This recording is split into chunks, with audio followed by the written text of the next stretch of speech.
ಕಾಲಿಕ್ pain ಇನ್ babies. ಮಗು ಹುಟ್ಟಿದ ಮೇಲೆ ಈ ಕಾಲಿಕ್ ಪೇಯ್ನ್ ಅನ್ನೋದು ಏನು, ಯಾಕೆ ಮಗುಗೆ ಕಾಲಿಕ್ ಪೇಯ್ನ್ ಅನ್ನೋದು ಬರುತ್ತೆ ಅಂತ ಎಲ್ಲ ಮಾಮೀಸು ಮಗು ಅಳ್ತಾ ಇದ್ದರೆ ಈ ಇನ್ಫಾರ್ಮೇಷನ್ನ ಪಡೆದಿರ್ತಾರೆ. ಕಾಲಿಕ್ ಪೇಯ್ನ್ ಅನ್ನೋದು ಹುಟ್ಟಿದ ಮಕ್ಕಳಲ್ಲಿ ಬರೋದು ಕಾಮನ್. ಈ ರೀತಿ ಕಾಲಿಕ್ ಪೇಯ್ನ್ ಮಕ್ಕಳಿಗೆ ಬಂದಾಗ ತುಂಬ ಅಳ್ತಿರ್ತಾರೆ. 3 to 4 hours ಕಂಟಿನ್ಯೂಸ್ ಆಗಿ ಅಳ್ತಿರ್ತಾರೆ. ಈ ಕಾಲಿಕ್ ಪೇಯ್ನ್ ಅನ್ನೋದು 5ರಲ್ಲಿ 1 ಮಗುಗೆ ಬರುತ್ತೆ. ಎಲ್ಲ ಮಕ್ಳಿಗೂ ಬರುತ್ತಾ? ಆ ರೀತಿ ಏನೂ ಇಲ್ಲ. ಕೆಲವ್ರು ಹೇಳ್ತಾರೆ ಫಾರ್ಮುಲಾ ಕುಡಿಸಿ ಎದೆ ಹಾಲು ಮಾತ್ರ ಕುಡಿಸಿದ್ರೆ ಮಗುಗೆ ಕಾಲಿಕ್ ಪೇಯ್ನ್ ಬರುತ್ತೆ ಅಂತ.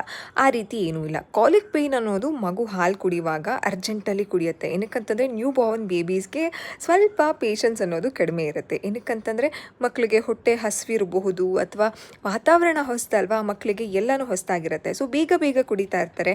ಆ ಸಮಯದಲ್ಲಿ ಮಗು ಗಾಳಿನ ನುಂಗಿರುತ್ತೆ, ಅಂತಂದರೆ ಏರ್ನ ಸ್ವಾಲೋ ಮಾಡಿರುತ್ತೆ. ಅದು ಹೊಟ್ಟೆ ಒಳಗಡೆ ಇಂಟೆಸ್ಟೈನಲ್ಲಿ ಏರ್ ಬಬಲ್ಸ್ ಕ್ರಿಯೇಟ್ ಆಗಿ ಮಗುಗೆ ಇದು ಪೇಯ್ನ್ ಆಗಿ ಕ್ರಿಯೇಟ್ ಆಗುತ್ತೆ. It's completely normal.